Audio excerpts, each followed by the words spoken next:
Right. Hello, everyone, and welcome to Tuesday Tips for Parents of Teens here at Raising Remarkable Teenagers. And today, you guys, if you're watching this on video, you can see that beautiful smile of our guest, Dorothy Attema. If you're listening, you're just about to hear her beautiful voice and beautiful nuggets that Dorothy is going to be dropping. I just want to quickly introduce Dorothy is a coach who inspires courage and openness in women so that we women can look after ourselves, right? And our relationships and make conscious choices, right? So you guys know we're so big on being intentional, and obviously because I know the work that Dorothy does, I thought this is it. So I don't get so fluffy, because I can get so fluffy. Dorothy, would you just like to introduce yourself? I'm sure I didn't do you justice. Just do it yourself. Thank you so much. Before I introduce myself, I must remind you how one of your training helped me a lot with my teenage son, then teenage, he's now 18. So I've been following you and I have really learned a lot from you, and you're really like a trailblazer for me, because a lot of things I've learned about my son and how to bring him up, I've picked here and there really from you. I know there's so many other people, but you're so practical. You're so practical. And I think it's because you also have a team. So it makes a difference. Yes. So thank you so much. So my name is Dorothy Attema. I'm actually based in the Netherlands, but right now I'm talking to you from Brussels. Because, we also have an office in Brussels. We work from Brussels. And I have a son. He's now 18. He's gone over the teenage, and he is who is actually because of some of the tips I got from Angie. And, I'm a confidence coach, and I call myself a confidence coach, but I'm not a conventional confidence coach. I look at confidence totally from a different angle. And it's because of myself. I come from a background from when I was a teenager, actually, of very intense insecurity. I remember sometimes just having knots on my stomach, you know. But somehow, because I appear confident, I continued getting these leadership roles in school, at work. But I was a very, very, very, very insecure and low self-esteem person, but I projected it with instead of inferiority, with superiority complex. So no, it wasn't very visible, you know, let me say that. But coming from a point of insecurity, the kind of healing I got really, the kind of approach that helped me to do that made me realize it is so easy, and every woman should be going through it. And I decided this is what I want to do for the rest of my life. Oh, so, what a beautiful background story. You know, I like it when people say they are not conventional. I like it because we are not. We game changers are not usually conventional. I would say we come up with stuff that it rocks the boat and it changes the game, and that's what you're talking about. And I like your vulnerability when you said you put this facade, you put a face on, right? But behind it there was an insecurity, and I can say I'm sure many of us have had moments like those, and we went along. But what I want us to talk about today, Dorothy, is, first of all, I'm going to be asking you about intentionality in your own life and intentionality in your parenting. And first of all, I'm so glad to hear that you actually took those steps. You know, look, most people think that doing parenting classes is for bad parents. No, it's for leaders. Leaders are learners. Right? And what I usually say is, how we were parented in our years, that is extinct. We are parenting young people in a totally different generation, and we cannot do what our parents do because it doesn't work. Mm-hmm. Right? And I'm so glad to hear that some of the tips that we shared. And you know what before I actually started working with parents, I used to work with teenagers, and I used to see this divide between parents and teenagers, and we would be here empowering teenagers, but then the parents don't understand what's happening, and there's a lot of conflict between the parent and the teenager. And that's when I started thinking, actually, what we need to do is probably educate parents to understand what's happening in this young. Our kids are not out to get us. They're not. No. They don't wake up in the morning and say, I'm going to give her a hard time. No, it's what's happening in their brains and their bodies. And when we understand that, we are able to be more compassionate. So I want you to tell us, Dorothy, for you to do and change, even to become this confidence coach, it must have started from you. So what exactly did you do? Because I know you took steps. You became intentional. I would like you to share with us what you did. So can I just give you a little bit of background of myself, of when I reached the end of the road? Because I believe everyone needs to reach the end of the road where you decide now something needs to change. Go for it. So I come from a family of 8, and I'm the firstborn, and my dad was a preacher. So there were these expectations about me living my life to be the best girl and what have you. And one day I was sneaking out to go to a disco, and my dad caught me. Yeah. He said I must be having bad company, and he sent me 400 kilometers away from my home to live with my uncle. Wow. And I took that as rejection. And that was the seed of my insecurity. And I'm giving a little bit of my background to show sometimes how our insecurity goes so far. Mm-hmm. And so when you're intentional, you need to know sometimes you're being intentional because there's some things which are coming from so far, which you take care of, you know? Wow. So I experienced it as rejection and had a very difficult relationship with my dad until I got married, you know, for many years, that is. Mm. Then when I met my husband, he was my colleague, and we were going to get married. Mm. I was again I experienced rejection because he was from Netherlands, he was Dutch, and I was African. When he said he was going to marry me, he was terminated abruptly because he is marrying a native. Ooh. So you can imagine, because I already had a seed of rejection from my dad. So this thing again weighed very heavily on me. I experienced it as rejection.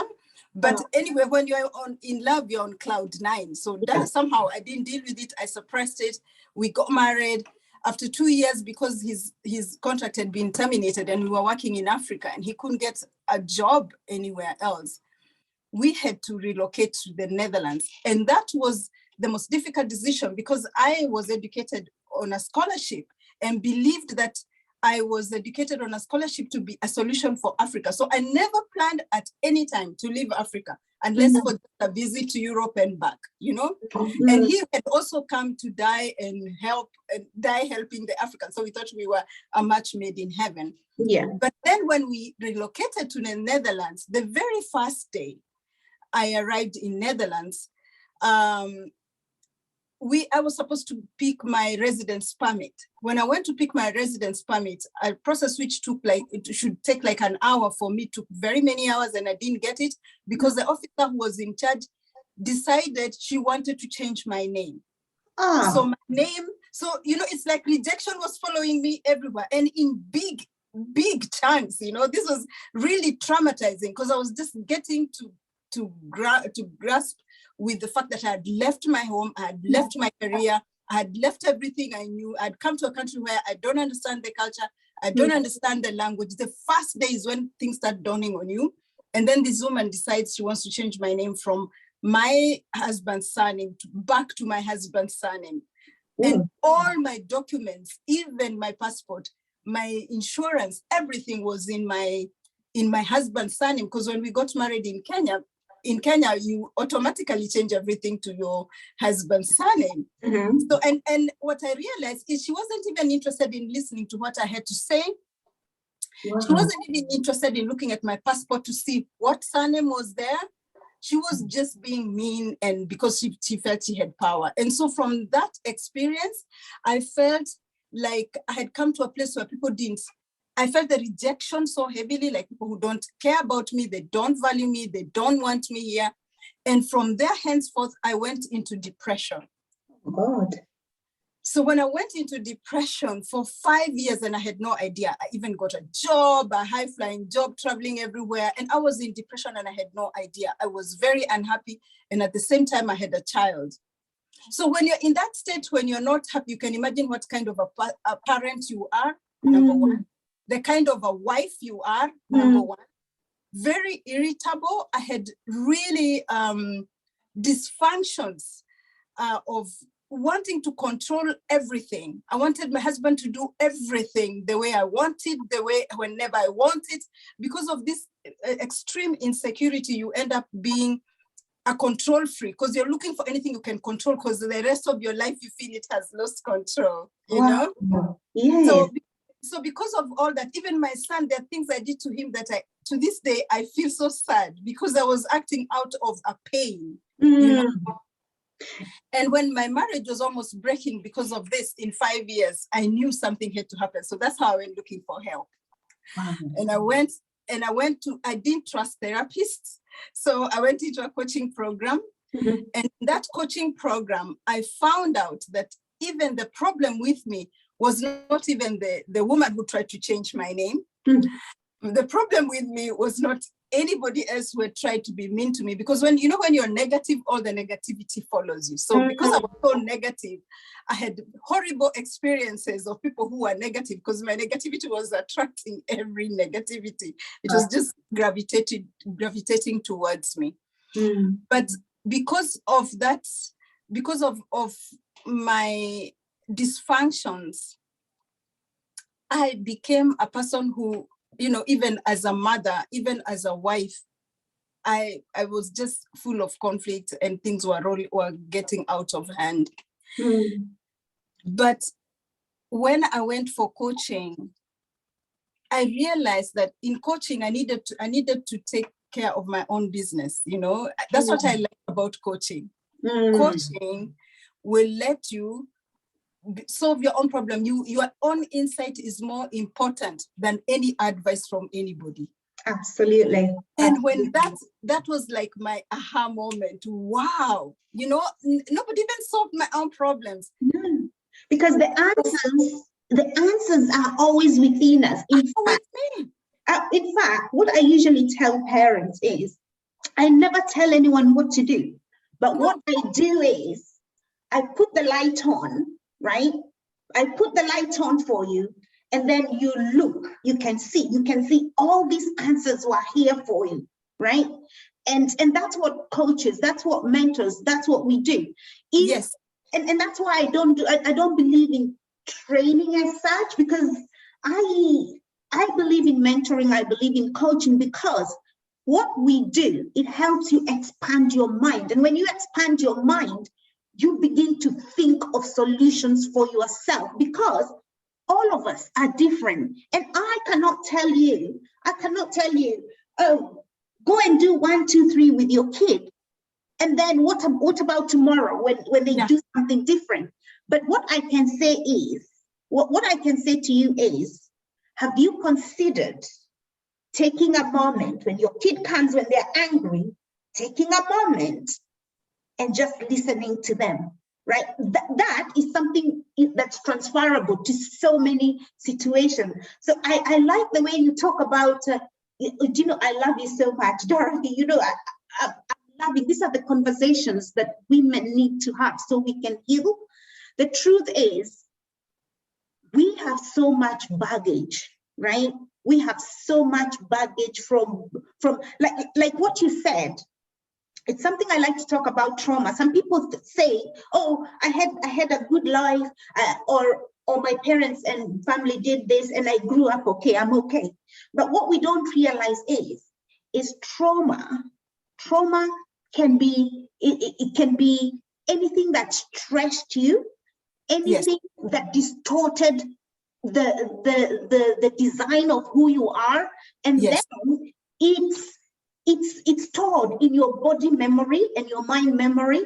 And because of that, for example, when you said that you had this high-flying job and you wanted everyone to do exactly because you wanted to take control, right? But in doing that, you are harming the people around you, right? Absolutely. And I know I have been in such situation as well, feeling I want to take charge, because maybe when I was younger, I didn't feel I was in charge, but now that I am in charge, anything I'll take, I'll even dictate what kind of coffee or tea that my family, but that's unfair for them, yeah? So I want to talk about that moment when you decided something has to change. Something has to change. I want you to imagine this. Somebody with internal struggles beyond your imagination. Mm-hmm. An internal struggle. Sometimes I've even written in my book that it felt like I was bleeding, literally, because here I am trying to control people through manipulation, through guilt or shame in my home, or through praise or through silence. Here I am trying to control the problems, the fact that my life is spiraling out of control. I'm trying to control it and I'm not able to. Here I am trying to avoid facing the pain I'm feeling, and on top of all that turmoil inside of low self-esteem and being so unhappy, outside, it's manifesting in fear. I have fear. I don't want people to find out I'm unhappy because I have this flat job and I'm traveling everywhere. I'm dressed so nicely. I have smiles. So then I have all these other very funny habits, which definitely are not natural to who I am. So definitely they're adding into the unhappiness. And then I'm also so frustrated because I'm trying with all my willpower to change. I know something needs to change. I know I need to stop feeling unhappy. I know I need to stop controlling people, because at the end of the day, I end up with so many conflicts at work. I was not the best colleague, So I want to stop it, but I can't. At the same time, I have fear and fatigue, all the time tired because of trying to juggle all this. So I'm all the time tired. And at the same time, I'm so tired, I have no time to rest, because if I'm not working, I'm at home doing something. If I'm not doing that, I had even an addiction on social media, anything to keep me busy so that I don't have a moment to rest and I have to confront the skeletons in my closet. So, I mean, such a life, and then you see you're growing, the gap between you and your spouse and your partner is growing bigger and bigger. I knew now this I'm definitely going down into some ditch. I'm going down the wrong way.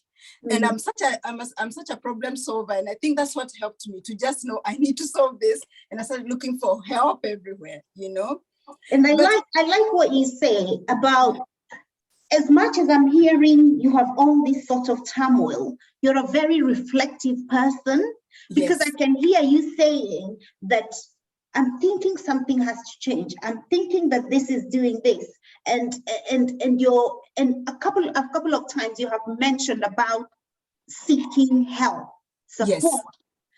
Yes. In this society, we need to be people who actually seek support. In fact, seeking support is it's a strength. And one of the things I say to people is, any person, and remember, parenting is leadership. If you want to succeed in any area of your life, you've got to have a mentor, you've got to have a coach. You can't do it by yourself, right? Because if you could do it by yourself, you'd already been been doing it, you'd already been flying. And even then, think about great leaders. Think about great footballers, anyone. Even I have coaches and mentors, right? Even today, I will think this is not working, this bit is not working. And in so many areas, and it's very important for us to normalize seeking solution and seeking support, right? And I like what you say, and I believe, and which is something I'm going to ask you, it will take a sort of confidence to do that, because without confidence, yes, you can't even seek for help, because you're trying to hide. But when you have confidence, you know that, wait a minute, it doesn't mean that I'm bad. It means in this particular area, I want to improve. And yes, that's what confidence does for you. So I want you to talk to us about some of the beliefs around coaching that are very, what can I say? Some of the beliefs that are toxic, for example, people say, oh, I don't need help for this particular thing. You don't need to look like the one I said earlier about if you're seeking for parenting support, it means you're a bad parent. That is something we've been telling parents. In fact, the other day I wrote, because I'm the royal family commentator for Parenting Expert.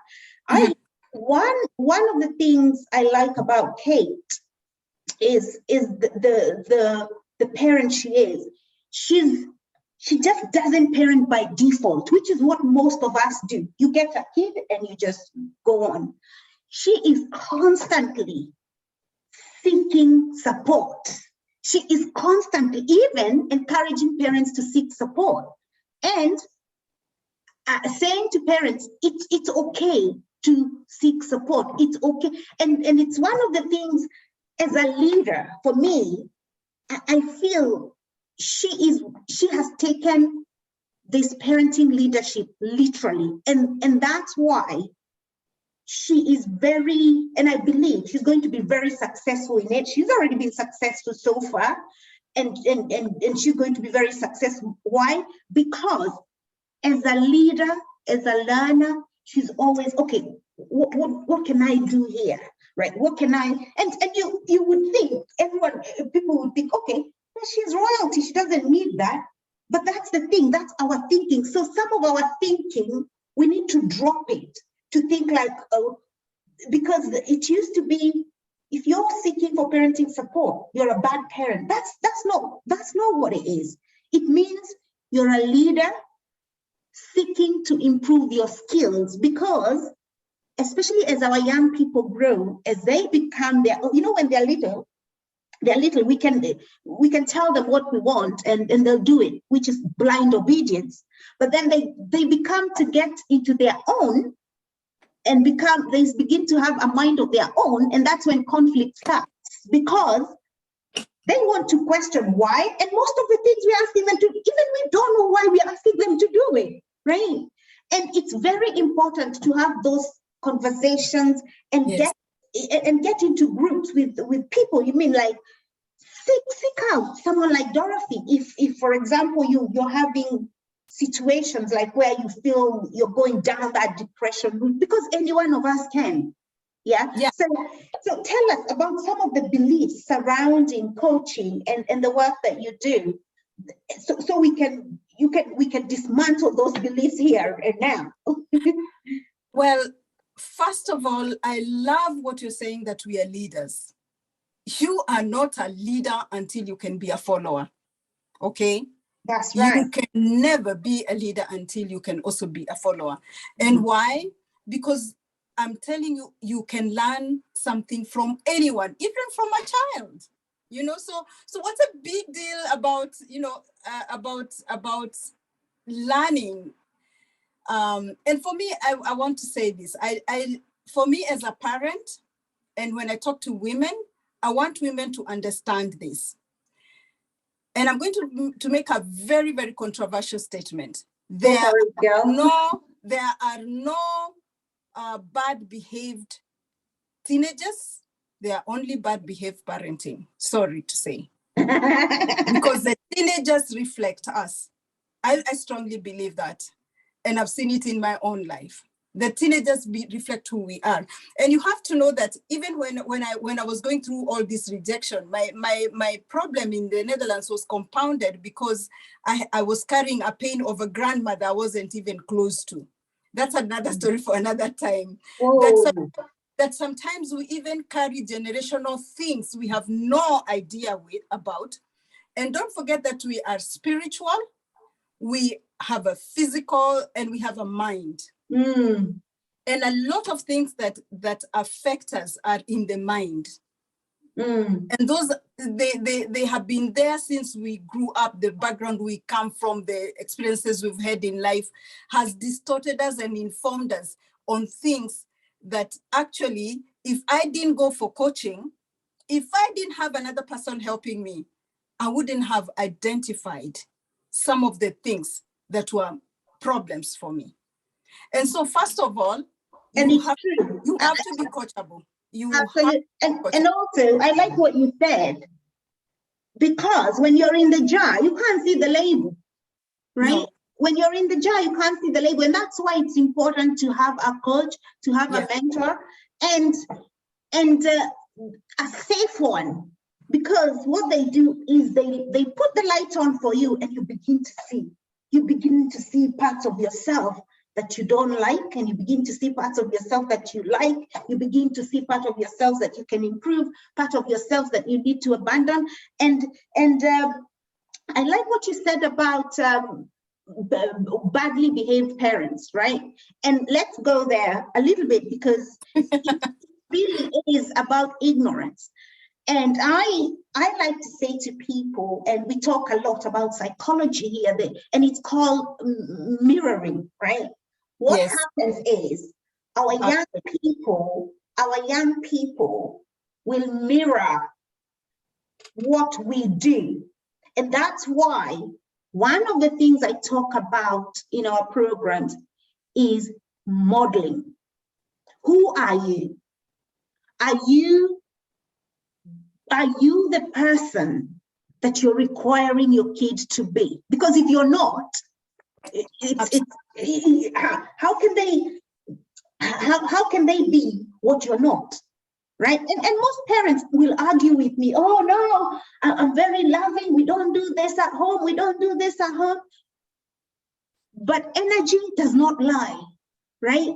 Energy, and you guys, when we talk about energy, what I'm talking about is you as a person and me as a person, you, Dorothy, you guys that are listening, we all have what we call electromagnetic field around us. Einstein called it the field. And this is a combination of what we are thinking, of what we are feeling, and you know, like for example, you could be putting on a show that I'm all confident, but your feelings inside is of low self-esteem, of anger, and all that, and that is your field, right? It's invisible, right? And you guys may be thinking, oh, this one's talking woo-woo stuff. It's not woo-woo stuff. It is, I think all of us, when we were younger, can you remember an exercise we did in physics where we put a magnet on one side of a paper, and then we put some iron on the other side, and what happened? You know, like you've got for example, you've got a magnet here, and then on this other side you have iron. What happens? The iron particles gravitate towards the magnet, right? Why? Because there's a field, there's a magnetic field, and that's what we are. And that's when Dorothy said, you know, when you're angry, watch it. You watch it. When you're angry, there'll be so many people angry around you. When you're feeling defeated, when you're feeling like you said about rejection, there will be all those things to show you, yeah, let's give you some more of that, let's give you some more of that, this is what you're attracting. And that's why it's very, very important to work on ourselves. And I think one of the things I've heard you talk about is healing, what people call the inner child, or yes. I don't know how you put it. And I love that, because until we have cleaned up our space, our internal space, we will continue to attract all these things that we don't want, all the things we are saying we don't want, including how we bring up our children, right? And here, this is not a space to shame or blame anyone. This is a time to think, oh my God, I've been doing this, I need to change, and then let's go. It's not you kick yourself, oh no, Angela said, oh, this is the end of it. It's never the end of it. You can change today. You can change today. You can begin today. So tell us about that healing, personal healing, so that you can influence other people around you. I'll tell you why I decided to go into confidence coaching. The confidence coaching I talk about is that exactly that, healing. And I believe every parent needs to go through healing. If not for things you have been through in this life, because of where you came from. It doesn't matter whether you grew up in Timbuktu, Africa, Washington, White House, it doesn't matter where. We all have some baggage, and that's why we need to heal. And I like what you are calling it magnetic, but I do strongly believe that our emotions, especially women, many of us, because of our past and what we have experienced, we get some emotional wounding. I look at the rejection I got from my dad as an emotional wound, which needed to be healed. And if it wasn't healed, it was bleeding. So if you're not healed, you bleed over into your children, into your husband, into your work, into your friends, and you're not authentic. You don't even enjoy life yourself. And I'll tell you what, for me, what really made me decide this is my life's calling, it was around this time there was ISIS. You know, there was so much hype about ISIS. And in the Netherlands, there was a very big debate of how come we have these children who have been born here in the Netherlands, have experienced our education system like all our Dutch children, and how come they are in the end deciding to go back, go to ISIS, be trained, and come and bomb us. That was just a paradox that the government was a discourse that was in the discussions. And I understood it very well, because the hatred I had for the Dutch people when I came, and when because of the rejection I felt at the office, I was consistently talking about my anger, my rejection of them, my hatred of them. And here I have a son who is Dutch. I want you to imagine that. Here I have a son who is Dutch, and I'm talking about all the time, because of course I'm very negative.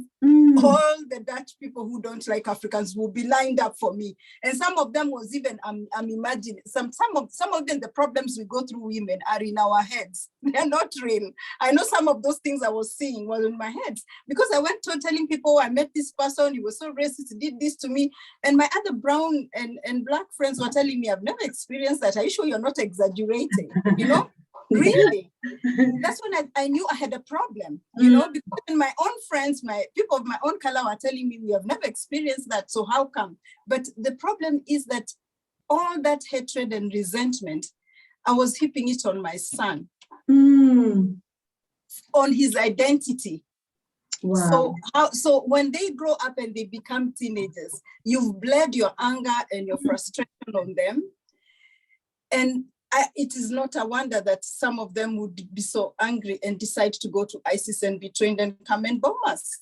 It's not far-fetched to think that way. It's not far-fetched, because if this child every time is coming home, he's hearing you complaining about the Dutch people, because that's what I used to do, and he is Dutch, what are you expecting? There's a hatred. You're literally breeding hatred. You know, that reminds me of a parent that I spoke with and coached some time ago, and she was she had this hatred for teachers. Yeah. And she used to talk about how these teachers, they don't know anything, they don't do anything, they don't, you know, she would go on and on. And then she was also complaining that her kid is underperforming. So when I sat down with her, Yeah. I said to her, let me ask you something. Do you see how you're contributing to your own kid failure? Absolutely. And she's like, no way. I even take my kid for extra coaching. I do this, I do this, I do this. I said, it's all good to do all those things. But here is what's happening. You're here talking about how those people don't know anything, how those people are no good. And then you send your kid to someone who doesn't know anything and who is no good. Are they going to listen to them? No. No, they're not going to listen to them. Even I would listen to someone who doesn't know anything. And you see, she was like, oh my goodness. It dawned on her like, oh my goodness, I have been contributing to my kids' failure all this time. That's why I think really, to go back to the subject of healing, really and that's why I think even when our teenagers are misbehaving, sometimes we need to look at ourselves, really, and not blame the teenagers, because we need healing. I think every mother needs healing. And it doesn't mean that you've done atrocities or there's something wrong. But for me, I still have coaches up to now, you know, and I'm still discovering things that are making me behave in a way that I don't want up to now. It's called the paradigm. It's called the mindset, our paradigm, you know, and it's true, because I'll tell you what, you know, I'm very, my daughter and I have a very close relationship now, and it's very open, and it's very, you know, so much so sometimes I have to say, oh, careful, you know, don't forget that even with all this openness, there still needs to be respect for between us as a person, as a parent and a young person. There still needs to be that respect. And but what I wanted to say is, because of there was a time actually it wasn't like that. And here is the thing. I don't know, for whatever reason, I thought, oh, I'm this adolescent psychologist. I know what to do. I've been doing this for years. And, you know, and when my kid got to 12, 13, I thought things would just work. I don't need to do anything. Why? I know everything, right? And I tell you what, Dorothy, it was not pretty. And I can remember some nights I used to think, no, I can't believe this. You know, like you said, it is so shameful. It's embarrassing. You're like, your kid is not even talking to you, right? Your kid, and when they speak to you, they're grunting. Yeah. And I'm thinking, no, we should know better. But then what I realized about myself is that thinking, I don't have to do anything. I know it. But one of the things we really emphasize here is you don't know anything until you're doing it. Yes. You don't know anything until you're doing it, right? And what I was doing is thinking that I know, because I've been teaching this, and it's changing parents' lives, and it's changing young people's lives, it's changing families. But I'm thinking I don't have to do it, right? But I remember the day, there was a day I knew something had to change. Otherwise, I was going to die. You know, I thought, no, I'm going to die. If this carries on like this, I'm going to die, right? And that's when I decided I'm going to do exactly what I ask parents to do. All these tips that I say to them, do this, I'm going to do it. And believe me, within a couple of weeks, things began to change. Why? Because I took action on the information. Yes. So what I'm trying to say is, no one is invincible. No one is invincible. You can't start there and think think that you know it all, or we have to parent by design. It's a conscious choice. It's an intentional choice. When you're speaking to your young person, have you thought through it? You know, when you're responding, are you reacting or are you responding? You know, and constantly asking yourself, am I being the person I want them to be? Because if you're not being the person that you want them to be, that means that they're looking at you and thinking, what's wrong? You know, some of them will tell you, some of them will tell you, they'll say, what's wrong with you? Why should I follow you? And you're not doing what you're saying that we should do, you see? And that can be very detrimental. So it's really, really important to be calm, to heal, you know, to heal. So talk to us about some blind spots, because I believe when we have those wounds, we have sort of blind spots, you know, maybe the way we speak to them, what we demand of them. Talk to us about that, Dorothy. I think if I look in myself and the women I coach, and just my experiences in the coaching in the last 2 years, the blind spots we have, sometimes we are impatient, but actually the problem is us. It's not the children. We get very irritable and very short.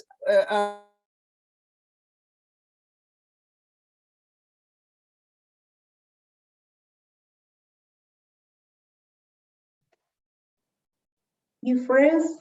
You're frozen? I'll tell you something. Mm-hmm. He's not very neat. And I used to go to his room and tell him, your room looks like a dustbin. So what am I doing? I'm shaming him. Mm-hmm. But you know, that what was happening is I had shame. I was transferring my shame to him by shaming him, thinking by shaming him, I'm helping him. But the danger is, and that's why I like what you're doing, Angie, is that when you shame your child grows to also, your child has to dump that shame somewhere else. So you're also bringing up an insecure person just like yourself. Absolutely. And that's why it's very important to think, what am I doing? What am I saying? But for example, you said that most teenagers that I know, they're not very neat, right? No. Including mine. And also I've worked with thousands of them. And it doesn't, you know, some people tell me, oh, my one is very neat and everything. Every once in a while, some of them will get up and do it. But then naturally, they just don't want to do anything, right? They don't want to do anything. But we as parents need to be very, very cautious about how we ask for things to be done, right? Like I'm sure you've listened to one of the things I say to parents is, for example, if you go and find that room, and sometimes the kids think, because their rooms stink, because first of all, these kids have hormones and all that, and they can even be washing, but they can smell, right? They smell, and I'm not saying this for you guys know. If you have a teenager, you know that to be true, because even before I got mine, I used to wonder, oh, why are these kids, you know, they come from all these lovely families and all that. They've got the deodorant, but the kids smelling, yeah. And then you discover actually it's the hormones and that. And so we need to be very sensitive about how we deal with our young people. And what I always say to parents, when you walk in and find something like that, maybe the room's not very neat, or they haven't opened the blinds, and it's about midday. What I say to parents is, look for 4 things, which is what I call the 80-20 rule. Look for 4 things that you can praise your kid on, before you ask them to do that one thing. And here is why. And you brought that thing of shame, because when we parent our kids with shame and guilt and blame, they become extremely insecure and angry. Yeah. And again, like you said, they will dump it on someone else, right? So what we are doing is we are propagating, hurt. You've heard the saying, hurting people hurt others.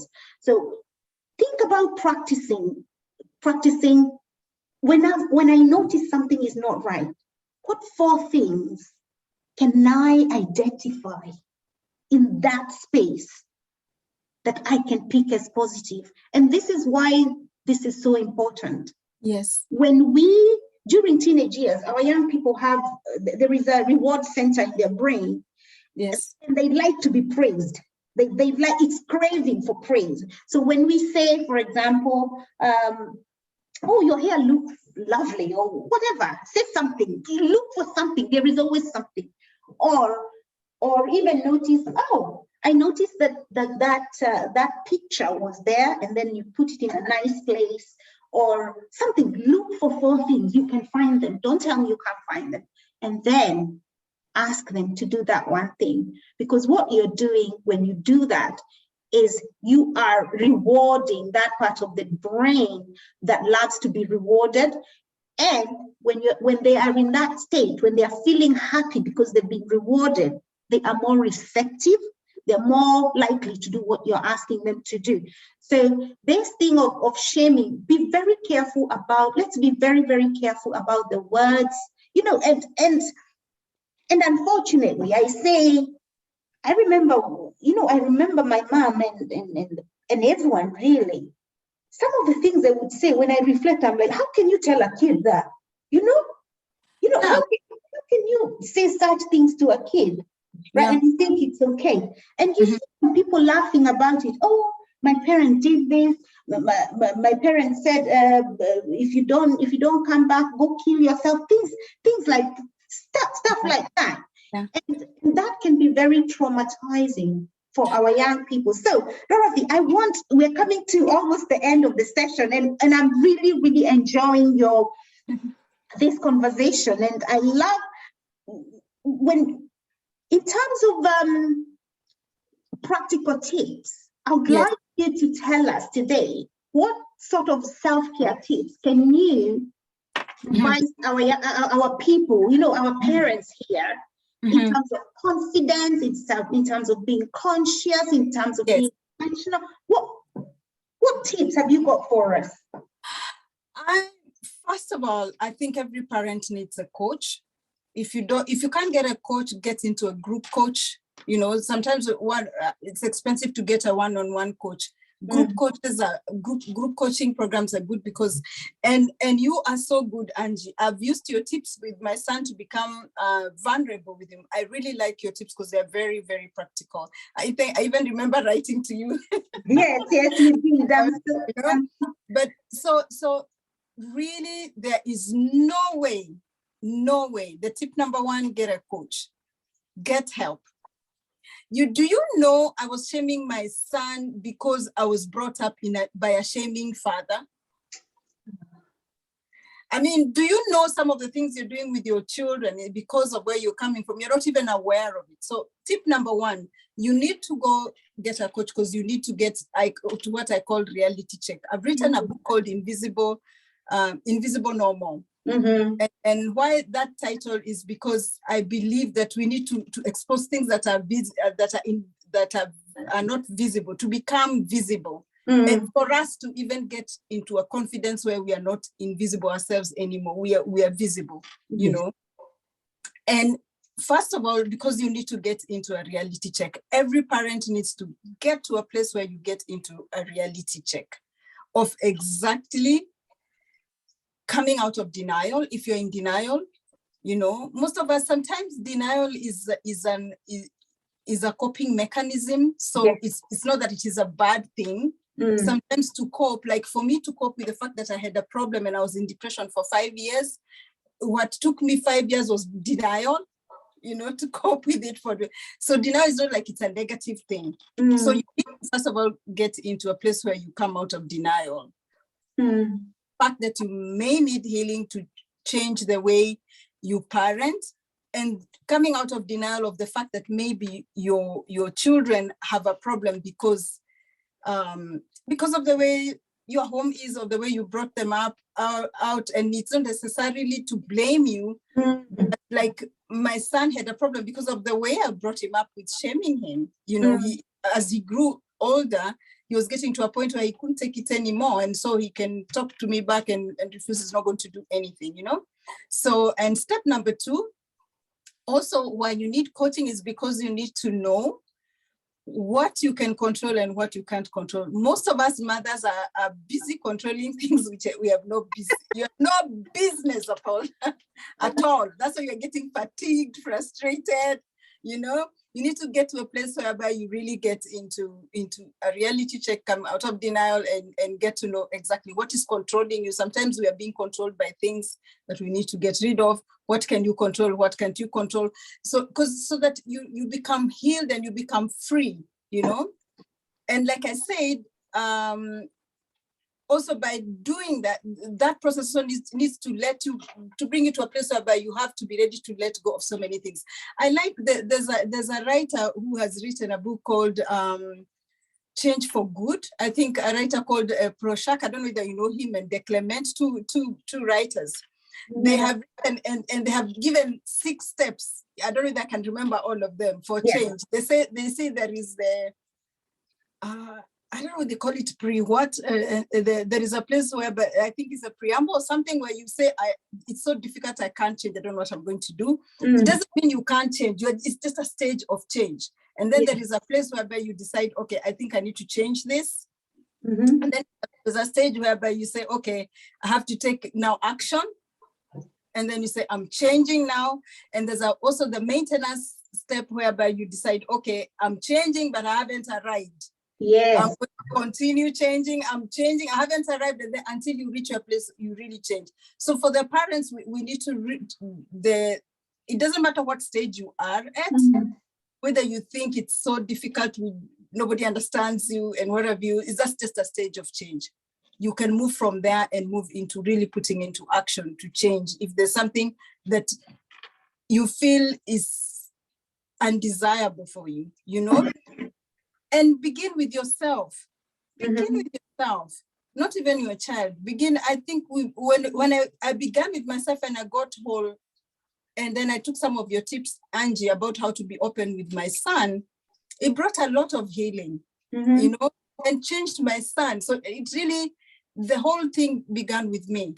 Absolutely. And honestly, I can tell you, I remember when I was talking about that time, I remember crying, and this quote from Mother Teresa came to my head, that if you want to change the world, go home and love your family.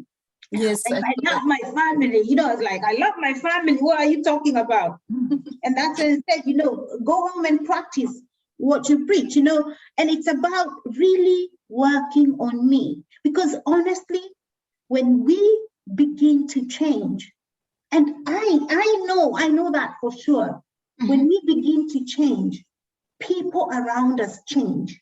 Yes. People around us, especially the people that love us, they will notice the change. Those people who don't love you, they'll probably go because they are used to the drama and trauma. They'll go. But your family, they will benefit.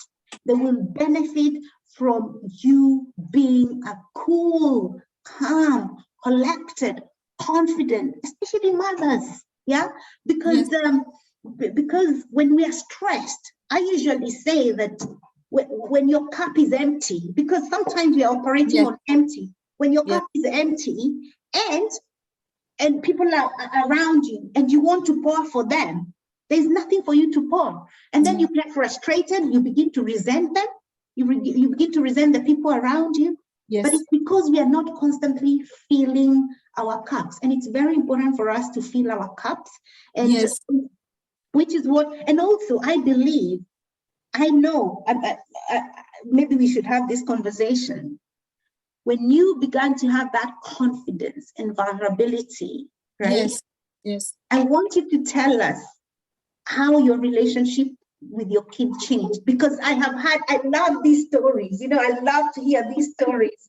When I change, you know, and I have my own stories, you know, when I please tell us how, like, one thing that actually changed. Before I go to that, I still have two blind spots that I wanted to tell the parents. Oh, go on. If you have a secret, if you have family secrets, those are killers. Where you tell children, do not tell, you know, those are killers. Even there is a saying which says you are as sick as your secrets. And some of us came with those from where we come from. I'm still talking about a parent getting healed. That's another blind spot we have. Another one is unforgiveness. Unforgiveness will bleed any other way. In fact, there is a saying that when you keep a score, it comes to your stomach. When you're angry, your stomach keeps a score. Literally, I can tell you, as scientists and psychologists, when we have, and you know, when I talk about these things like forgiveness and ask people, just let go.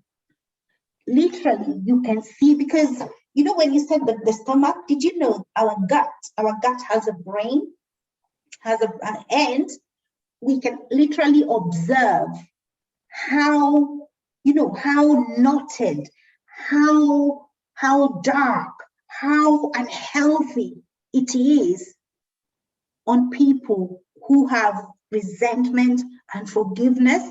It's literally, it's not about, you know, because sometimes it's easy for us to quote the Bible and say, yeah, and it's quick and good.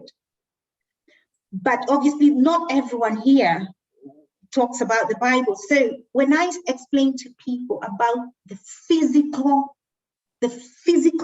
exhibition of our heart, of our unforgiveness, how it actually ruins us, and we have so many problems, you know, like, and that's what we call psychosomatic illnesses. You know, people are ill, you go to the doctor cannot see anything physically. Why are your knees hurting? There's nothing physical about, why is your stomach hurting? There's nothing.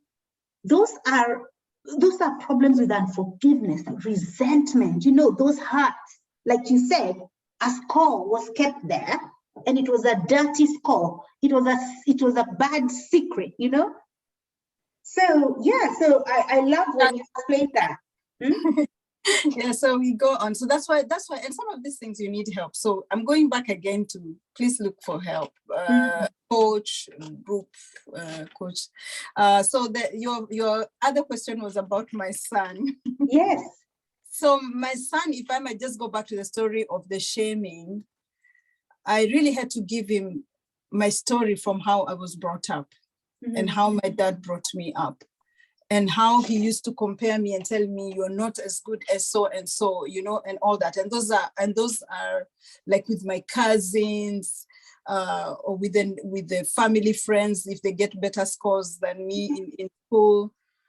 That was his way of motivating, by shaming you, you know, that you should be better than that. And so I explained that to my son, and I explained it to him, how without knowing, because that shame is in you. So my parenting, because I'm parenting him the way I saw being parented, I'm just passing shame to him and really explain to him the danger of it, because it steals from you. Shame, you, and I'm sure you have explained, you as a psychologist, you can explain this better than me, that shame actually, you take the personality of shame. I am bad, I'm not good enough. It's not like guilt.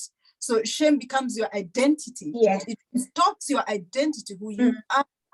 And so I explained about that and just asked him to forgive me for I did not know that that's what I was doing, and told him we have to walk in a journey whereby if I in any way do something that he feels I'm shaming him and not correcting him, for him to tell me. Because I told him I've never been a mother of a teenager before. Oh, that's and I didn't know this was bad before. And because I've learned all my life to do this, it's going to take a process for me to stop doing this. And Wow. and that brought such a respect between me and my son. There's nothing he cannot tell me. That He is became so very open, and I'm amazed at even how he admires me. If there's anything he wants to hear my opinion, you know, I moved from a place of antagonistic relationship because we are very much alike yes. to a place of respect, whereby I really see he listens to me, and I also listen to him. That is so amazing. That is so amazing, guys. These things work. They do. These things work, and it's so important that we rise up, especially as mothers, especially as women, because we really are so instrumental in our young people's lives, and especially in teenage years. One of the things that our young people are looking for above all things is connection. And that's why when they don't have it with us, they will go and get it from whoever out there. And these days, it's even more dangerous, because if my kid feels not loved or anything, they can click on the phone and speak to some person in Japan, or who you don't even know who they are. They're going to tell them, oh, your parents don't understand you. Oh, I understand you. Or forget them, you know. And then they start, and that's how our kids are being exploited. Even if they're not being exploited physically, they're being exploited in crime, sex, you know, drugs, and also having mental health problems. So connection is very, very important. So how we speak. And actually, let me just say what Dorothy, you said about knowing me as a parent, and healing, because if you've lived in this world for 10 years, I mean, by the time you're having teenagers, at least you're about 20 or something, some age or something. You've come through stuff, and we need to be able to process that. Otherwise, we're going to pass on to our kids. So I want you, before we finish, if you can give us, again, I know I asked you for practical steps, right? Today, right? Okay, before I ask for that, right? I'd like you to tell our parents here where they can find you, because I know you've got some amazing, amazing courses, some amazing stuff on confidence, and we all need that. Where can they find you? What I do, I have content I produce every week, and I can tell you, I've had to have a coach who I paid very expensively for me to transition into online. I remember even I got in touch with Angie in the beginning, but she was very busy because it's been a growth for me to really come online. But it's because I feel there's a need to have content that is helpful. It is on my website, www.dorothyatema.com. And then I have webinars every 2 weeks. I don't play them, whereby I talk about my program. My program is actually called Invisible Normal, and I have written a book called Invisible Normal. The book actually has also to do with the program. It's a workbook for the program. And the program is an 8 weeks program, whereby you go through all the process I talked about, the reality check, and coming into knowing what is controlling you, checking with what do you need to let go, looking whether you have any secrets or grown with any secrets, and also looking at how do you change focus. We teach you how to change focus. If you need to change focus, we take you through a process. We have a 3-strategy step of forgiveness. And you see, I liked what you said, that the forgiveness is not only about reading the Bible. When I was going through depression, I was a very strong Christian, but somehow I really needed to go through a process. That's why you need a coach. I needed to go through a process. And even if you're a Christian, you have to reveal to be healed. Yes. The process of revealing, yes. You know, it's a process, and sometimes you cannot do it alone. You need help. You need a process that can help you through that. We also in the 8 weeks, we take you through 6 steps of believing in yourself and stop being a victim. So that by the end of the program, you really know who you are. You know where you didn't take responsibility to it. It will be your insight yourself. You will find out, here I should have taken responsibility. What was my responsibility here? If my child was not behaving well, what was my responsibility in it? So we take you through steps of finding out where you've been a victim, where you need to take a responsibility and stand on your own. And we always encourage the women who go through our program, after you've gone through it, your story will help somebody else. So actually in the 8th week, we teach you how to tell your story. Whether you want to become a coach or not, you have to tell your story to be able to tell your story in a way that it will help somebody else, that they won't do the same mistakes like you have done. And my book also follows the same sequence of 8 steps, because after you've gone through our program, you kind of like learn how to coach yourself. So after that, if you have any other problem, you don't need to go to any other coach. You have the steps, and you go with the workbook, and you go with the book, and you can go through. And that's what happens to me. If I have a problem, I know how to find out how I have a problem. By the time we finish our program, you will know the indicators for you. Like for me, the indicators is I get chest pain, then I know there's something stressing me. I eat too much, so you will come out knowing what are your indicators to tell you something wrong. And then you give yourself a pause and go through the steps that you'll have gone through in our coaching. The same steps you coach yourself. So we actually say that I coach people to coach themselves out of problems. Wow, and that's how you're empowering them. That's the way it should be. In fact, one of the things I like about your program, Dorothy, is, do you know, many people are dependent, either whether it's church or even sometimes with coaches. If you have been following someone for years and years and your life is not changing, you need to do something, because that person is not empowering you. Because what if someone is giving you things that help you grow? You need to grow to a point where you don't need them. In fact, so success, even for us as parents, you know that you're successful when your kids don't need you anymore and they can stand by themselves. They can stand for themselves, and you know they're going to be okay. And that's the same thing with a coach, right?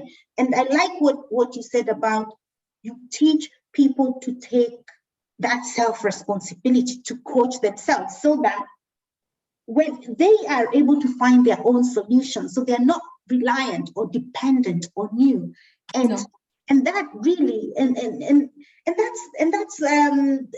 is so powerful, so powerful. So today, tell us today, I would like you to tell us 3 things that parents can do this week that's going to completely change or even begin to change their relationship with their kids. Wow. I know it's not, I know it's a big ask, because it's a behavior takes time, but I'm not expecting, if I tell you, for example, when I gave the 80-20 rule, and then tomorrow it's a whole different game. No, behavior takes change, it takes time. In fact, we know, and that's why I like, again, about your 8-week program, because we know in neuroscience that it takes about 63 days to change a behavior. So that time, the time they're taking to learn, that's how long it takes to shift. So I'm not suggesting that we don't do microwave solutions here, or we don't have the magic pills. We don't do that. I will tell you something. I had problems with controlling and anger outbursts, and I can tell you it took 5 years to leave. So there's some things which will stay longer. You get out and you relapse. Get out and you relapse. But anyway, the 3 things, if I just think of the best thing I can tell to my best friend, somebody I don't want to have a problem, and maybe they're having a problem with their child. It's really, if you can really, really come out of denial, really, and look at yourself. Nice. Try to come out of, come out of denial. There's something wrong.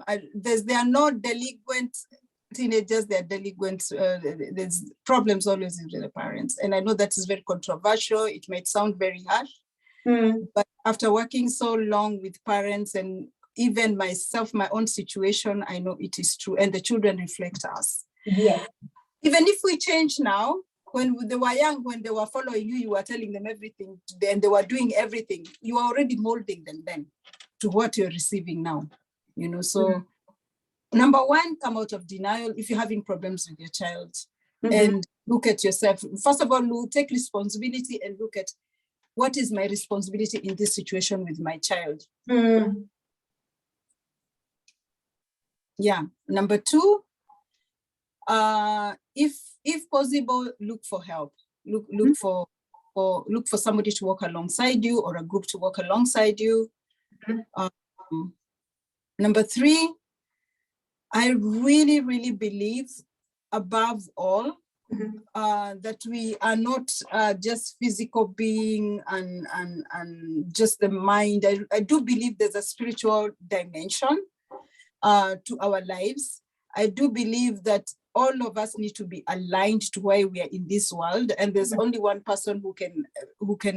I mean, it is very important. If you are not aligned to what you're supposed to be doing here as a mother,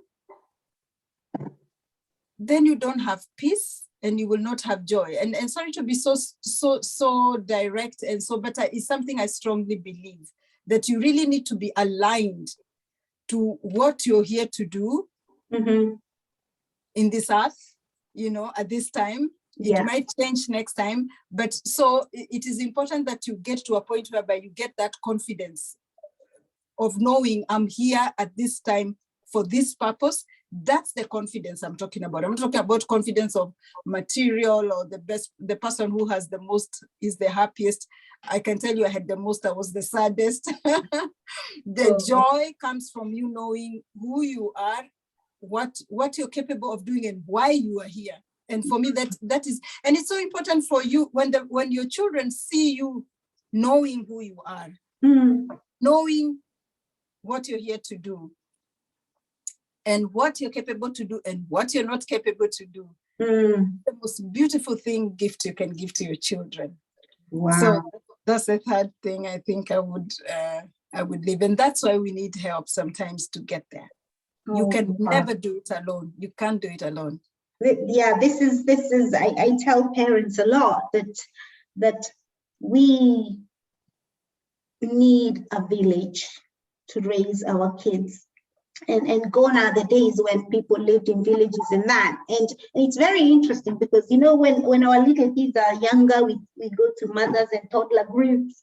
And then sometimes we go to little dancing groups and all that. But as they grow older, when they need us more and when the challenges are even more, we don't have forums like this. And that's why being in touch with Dorothy, being in touch with me, being in touch with just don't do it alone. Just don't do it alone. Reach out. And like Dorothy said, you can reach out to her at is it www.dorothyatema.com. And I wanted to give a free downloadable book for every person. It has exactly the 8 steps of my program. Wow, where is that? Yes, they can get it. It's now at the layout stage, so I hope it will be out by June. And they can get it from www.bookinvisiblenormal.com. So that's www.bookinvisiblenormal.com. Yes, it's going to be a free downloadable, guys. Take advantage of this material, because one thing in there can change your life. It can change your life. And there's nothing, as I say, relationships are very, very important, especially the relationships with our young people, because these are people who life gave us to guide and to guard. What dynasty, what legacy Are you living for them? That's why we need to be very conscious about it. Let's not parent by default. Let's design. Let's decide. I'm going to bring up the most healthy young person, the most highly effective young person. Not because you're making them do anything, but because you are such a great anchor and they can hold on to you. And when they hold on to you, they can flourish. Because our kids don't do well because we force them into this, force them into that, force them in. That's not why they do well. They do well because they have us to hang on. And when they can hang on and then begin to throw their wings about, begin to move, feel safe, and then they can grow to their own potential, right? Mm-hmm. So I am so excited today. Have you got any sort of last minute points for us? Yes, thank you so much for having me, Angie. Really, thank you so much. And you know, I follow you everywhere. I follow you everywhere, and I'm so glad that you allowed me to share with you. And I just hope somebody will take this seriously, because this is not a joke. We are here because of our next generation, and we are responsible for them. They are coming up to a world which is so uncertain, so uncertain. If you just look from COVID with Ukraine now, we don't know what's coming next. So if you are bringing up a child by your own design and by your own hands, making them to be insecure, how are they going to survive in an uncertain world, you know? So, yeah. So it's really our responsibility. And that's why I'm sure that's why you're in this work, actually, Angie, because this is a calling. You know, this is really a calling, because we believe we have a responsibility to the next generation. Absolutely. Guys, I am so delighted. What a lovely conversation on today's Tuesday Tips for Parents of Teens here at Raising Remarkable Teenagers. And guys, whatever you do, don't just be a listener. I know you've had very good information. What I want you to do is decide, out of everything you've heard, what am I going to take action on? It could be from now on, I'm not going to speak to my kid in a shaming way, in a blaming way, right? Do something, because that's how we get transformation, from taking action on the information. So we will see you in our next session, and I hope you have a lovely time. And yes, we will speak to you soon. Bye-bye now.